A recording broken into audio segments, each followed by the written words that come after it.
እሺ ሰላም ዋላችሁ በያላችሁበት። ዋና ዋና ጥያቄዎችን መልሳለሁ። የጋራ መኖሪያ ቤቶችን በተመለከተ አንደኛ ስራው የት ነው የሚሰራው? ግንባታው የት ይጀምራል ለምትሉት ቢሾፍቱ ወይም ደብረ ዘይት ይጀምራል። ለምን ተመረጠ ብትሉኝ አንደኛ ለአዲስ አበባ በጣም ቅርብ ስለሆነ፣ ሁለተኛ ከአዲስ አበባ ጋር ሲወዳደር የቤት መስሪያ ቦታ ለማግኘት ሻል ያለ አነስ ባለ ዋጋ ማግኘት ስለሚቻል፣ ሶስተኛ አዲሱ የኢትዮጵያ አየር መንገድ የሚገነባው እዛ ስለሆነ፣ አራተኛ እኔ እዛ ከተማ ቤት አለኝ፣ በጣም ብዙ ዘመዶች አሉኝ፣ ብዙ ጓደኞች አሉኝ። ለማስተባበር በጣም ይቀለኛል። ከምትገምቱት በላይ ቢሾፍቱ ከተማ ውስጥ በጣም ብዙ ጓደኞች አሉኝ፣ በጣም ብዙ ኮንታክት አለኝ፣ ልምድ አለኝ። እዛ ቦታ እዛ ከተማ ውስጥ ቤት ሰርቻለሁ፣ ብዙ ነገሮችን አይቻለሁ።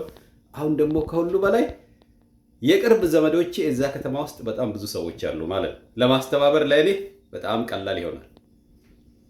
ቀላል እንዳይመስላችሁ። ለእኔ በጣም አስቸጋሪው ነገር ምንድን ነው? ገንዘብ መክፈል አይደለም፣ ስራውን ማስተባበር ነው። ለምሳሌ ዛሬ 10 ሰዓት ነው ከእንቅልፌ የተነሳሁት። ምሽት ጠዋት በኢትዮጵያ ሰዓት በኢትዮጵያ አቆጣጠር ጠዋት 10 ሰዓት ነው ከእንቅልፌ የተነሳሁት። ማዕት ጥያቄ ስትመልስ ነው የቆየሁት። ማዕት ሰዎች ናቸው ኢንቦክስ የሚጽፉልኝ። እና ምንድን ነው የተማርኩት ነገር? እኔ ኦነርሺፕ የሚባል ነገር የኔነት። ምናልባት የኔነት ወይም ኦነርሺፕ ምን እንደሆነ ካልገባህ ወንድሜ በጣም ተሸውደሃል፣ በጣም ተሸውደሻል። የኔነት ምን እንደሆነ ካላወቅሽ፣ የሀሳብ ባለቤት ስትሆኚ የሆነ ስራ የኔ ነው ብሎ መቀበልና የእከሌ ነው የእኛ ነው በጣም ይለያያል። የኔነት ኢዝ ኤቭሪቲንግ።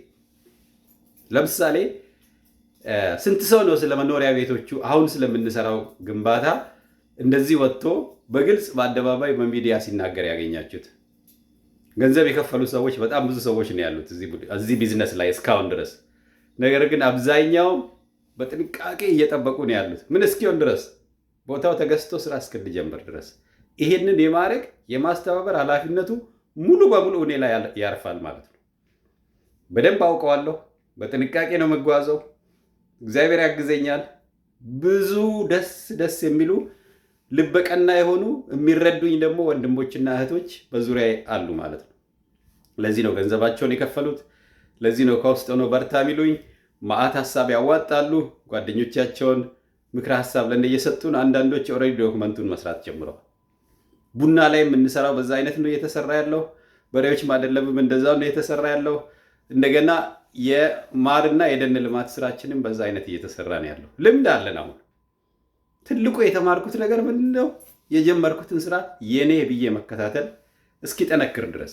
አብዛኛው ሰው ገንዘቡን ከከፈለ በኋላ ስራውን የሰራ ነው የሚመስለው። በደንብ እርግጠኛ ሆኜ የምነግራችሁ ጥቂት ሰዎች ነው የምታገኙት።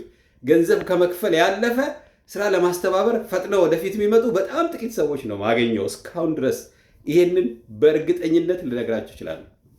ላለፉት 10-15 ዓመታት ከኢትዮጵያን ወንድሞቼና እህቶቼ ጋር በቅርበት አብሬ እየሰራው አይቻል። የተረዳሁት ምንድን ነው? ኦነርሺፕ ነው። የኔ ብሎ መቀበል ላይ ነው የሚከብደን። ኢቭን ገንዘባችንን ካወጣን በኋላ ብዙዎቹ እኔን ነው የሚጠብቁት። ሊንክዲናቸውን አያለው፣ ፌስቡክ አያለው፣ ቴሌግራም ግሩፓቸውን አያለው። ላለፉት 2 ወራት ምንም ፖስት አድርጎ ማያውቅ፣ ለማንም ስቶሪ ያልነገረ፣ ነገር ግን አብሮን ቢዝነስ የሚሰራ ሰዋል። አንዳንዱ ማህበራዊ ሚዲያን ይጸየፋል። የምንገናኘው ማህበራዊ ሚዲያ ላይ ቢሆንም ማህበራዊ ሚዲያን በጣም ነው የሚጸየፉት አንዳንዶቹ። አንዳንዱ ደግሞ አያውቅበትም ምን ያህል እንደሚጠቅም። ማህበራዊ ሚዲያ ላይ መናገር ምን ያህል ጥሩ ነገር እንዳለው አያውቅ። የሚያየው ምንድን ነው? ስድቡን። በጣም እንደኛ ያለው አይደል የተሳለ ምላስ ያላቸው መቁረጥ የሚችሉ አሉ። አንዳንድ ምላሶች የሰው ሞራል በቀላሉ የሚመታ ሞራል ካለ ቁርጥ ማድረግ የሚችሉ አሉ። ተስፋ የሚያስቆርጡ አሉ። እኔ የተማርኩት ምንድን ነው? ከማህበራዊ ሚዲያ እነኝህን የተሳሉ ምላሶች ችላ ማለት ነው። እንዳይመቱ ይመከላከል በደንብ ገና ሲመጡ ከርቀት እነሱን መመከት መቻል። ምክንያቱም በጣም መጥፎ ልምምድ ያደረጉ አሉ። ገና ሲያይህ ጥሩ ነገር ከመናገር ይልቅ መሳደብ የሚቃጣው፣ ሞራልህን የሚነካ፣ ወደኋላ ቢጎትትህ። ይህ ደግሞ የሆነው ለምንድን ነው? ሌሎች እሱን እንደዛ ሲያደርጉት ስላለ፣ ከሌሎች እሱን ስለተማረ እሱን ስለተማረች ነው። ስለዚህ ማንንም አንቀየምም። የጀመርነውን አጀንዳ የኔ ብለን ወጥረን እንይዛለን። በትንሹ እየሰራን ሳይበዛ ሁል ጊዜ የሆነ ነገር ሲበዛ ለመቆጣጠር አስቸጋሪ ይሆናል። ስለዚህ አሁን የቤቶቹ ልማት ላይ 30 ሰው ብቻ ነው የምንመዘግበው ህጋዊ ለመሆን። ቀስ እያልን ህጋዊ ከሆነ በኋላ ሌሎቹ ይገባሉ እንጂ በጣም ብዙ ሰው 840 ሰው ነው የተመዘገበው። ይህን ሁሉ ሰው ከአንዳንድ ብናስገባ ማኔጀብል አይደለም። ሲጀምር ሁሉም ለመግባትም ዝግጁ አይደለም። ሲጀምር አንዳንዱ ለማየት ነው የመጣው፣ ሌላው ስራ ነው የሚፈልገው። አንዳንዱ ስኮለርሺፕ የሚፈልግ ወጣት ሁሉ አለ እዛ ውስጥ የተመዘገበ ማለት ነው። ጀስት ለማየት ነው የመጡት።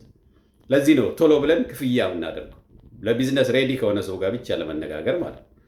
ሌላው ደግሞ ሀሳቡ ወደ ተግባር ተቀይሮ ከዜሮ ወደ አንድ መምጣት አለበት። ከሀሳብ ወደ ተግባር መምጣት አለብን። ተግባር ከሆነ በኋላ ህጋዊ ዶክመንት ከያዝን በኋላ ቀላል። ስለዚህ ዛሬ 10 ሰው ይቀሩኛል። እነኝን 10ን ሰዎች መዝግበን ስንጨርስ እርግጠኛ ነኝ ነገ ተነገ ወዲያ አንድ ስቴፕ ወደፊት ሄደን መስክ ላይ ግንባታ ልንጀምር ስንዘጋጅ ታገኙናላችሁ። በርቱ ስለምትሉን እጅግ አመሰግናለሁ። እንዳትረሱ ዛሬ ቁልፉ መልእክት ምንድን ነው? ኦነርሺፕ ነው። በደንብ እንደው ዙም አድርጌ ብነግራችሁ የአንተ ልጅና የወንድምህ ወይም የእህትህ ልጅ ኦነርሺፑ ይለያያል። ብዙዎቻችን የኔ ለምንለው ነው ትልቁን ማይንድ ኢነርጂ ኢንቨስት የምናደርገው። የኔ ሀገርና የሌላ ሀገር ይለያያል። የኔ ቤትና የሌላ ሰው ይለያያል። የኔ ሀሳብና የሌላ ሰው ይለያያል። የኔነት ኦነርሺፕ ሰዎች ያንተ የምትለውን ሀሳብ የኔ ብለው ከተቀበሉልህ ያለት ነው ሀሳቡ የሚያድገው። የኔ ብለህ የምታየውን ልጅ የኔ ነው ብለህ የምታየውን አካባቢ የኛ ብለው የኔ ብለው መቀበል ከቻሉ በጣም ትልቅ ነው።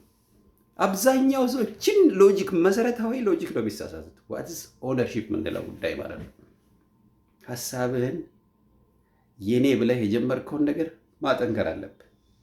የኔ ብዬ ጀምሬያለሁ የጋራ እስኪሆን ድረስ ሁሉም ሰው እኔ ሌቭል እስኪመጣ ድረስ ከፊት ሆኜ ማገዝ የኔ ኃላፊነት ነው ማለት ነው። ለዚህ ነው በተደጋጋሚ ወደ ሚዲያ የምመጣው። ደግሞ እስካሁን ድረስ እግዚአብሔር ይመስገን በጀመርኩት ሀሳቦች አሳፍሮኝ አያውቅም። አሁን 4ኛ ሀሳብ ላይ ነው ያለሁት። አንዴ ህጋዊ ከሆነ በኋላ የሁሉም ነው፣ የኔ ብቻ አይደለም ኃላፊነቱ።